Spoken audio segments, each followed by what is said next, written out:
Smoked ഫ്രോക്കിൻ്റെ കട്ടിങ്ങും സ്റ്റിച്ചിങ്ങുമാണ് കാണിക്കുന്നത്.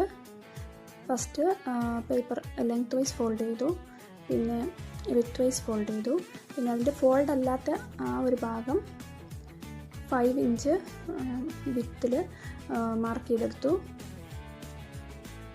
പിന്നെ length, അതായത് ബോഡി പാർട്ടിൻ്റെ ലെങ്ത്ത് എന്ന് പറയുന്നത് 35 ഇഞ്ചാണ്,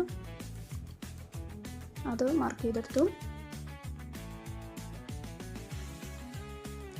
സൈഡിൽ 5 ഇഞ്ച് വിഡ്ത്തിൽ അടയാളപ്പെടുത്തിയിട്ടുള്ള ഭാഗമില്ലേ, അതാണ് താഴെ ബോഡി പാർട്ടിൻ്റെ അടിയിൽ ഫ്രില്ല് പിടിപ്പിക്കാൻ വേണ്ടിയുള്ളതാണ്.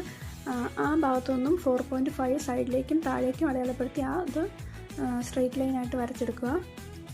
പിന്നെ താഴെ സ്ലീവിൻ്റെ ഭാഗം അവിടെ 5 ഇഞ്ച് സൈഡിലേക്ക് മുകളിലേക്ക് അടയാളപ്പെടുത്തി അതും ഒരു സ്ട്രെയിറ്റ് ലൈനായിട്ട് വരച്ചെടുക്കുക. പിന്നെ ഇത് കട്ട് ചെയ്യുന്നത് കാണിക്കുന്നതാണ്. ഇതേപോലെ തന്നെ ഫാബ്രിക്കിൽ ചെയ്തെടുക്കണം.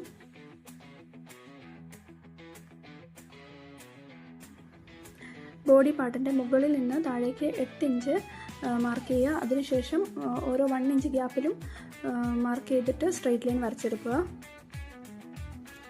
ഈ മാർക്ക് ചെയ്ത ഭാഗത്തൂടെയാണ് നമ്മൾ ബോബിൻ ഇലാസ്റ്റിക് അടിച്ചു പിടിപ്പിക്കേണ്ടത്. സ്ട്രെയിറ്റ് ലൈനായിട്ട് വരച്ചിട്ടില്ല എന്നുണ്ടെങ്കിൽ അത് ചെരിഞ്ഞു പോകാനൊക്കെയുള്ള ചാൻസ് ഉണ്ട്. 2.5 മീറ്റർ ക്രേപ്പ് ഫാബ്രിക്കാണ് എടുത്തിട്ടുള്ളത്.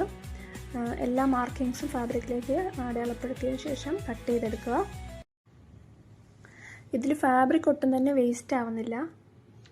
ബോഡി പാർട്ടിൻ്റെ മുകൾ ഭാഗം 1/4 ഇഞ്ച് വീതിയിൽ 2ആയിട്ട് മടക്കി സ്റ്റിച്ച് ചെയ്തെടുക്കുക. അതിനുശേഷം നമ്മൾ മാർക്ക് ചെയ്ത ഭാഗത്തു കൂടെ ആണ് ബോബിൻ ഇലാസ്റ്റിക് അടിച്ചെടുക്കേണ്ടത്.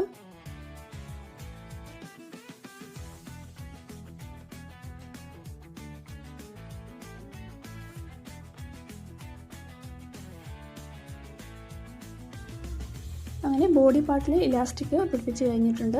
ഇനി സ്ലീവിൻ്റെ അടിഭാഗത്ത് ഒരു 3 റോ ആയിട്ടാണ് ഇലാസ്റ്റിക് പിടിപ്പിക്കേണ്ടത്.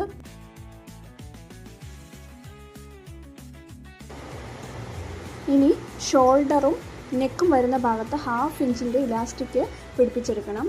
അങ്ങനെ 2 സ്ലീവും കംപ്ലീറ്റ് ചെയ്തതിന് ശേഷം ബോഡി പാർട്ടും ജോയിൻ ചെയ്തെടുക്കുക. 2 സൈഡും ബാക്കും ഫ്രണ്ടും ജോയിൻ ചെയ്തെടുക്കുക. അതിനുശേഷം നമ്മൾ ആ സ്ലോപ്പ് പോലെ വരുന്ന ഭാഗമില്ലേ, അതും സ്ലീവിൻ്റെ ആ ഭാഗവും സ്ലോപ്പ് പോലെ വരുന്ന ഭാഗവും തമ്മിലാണ് ജോയിൻ ചെയ്തെടുക്കേണ്ടത്. അങ്ങനെ നമ്മുടെ ഫ്രോക്ക് റെഡി ആയിട്ടുണ്ട്.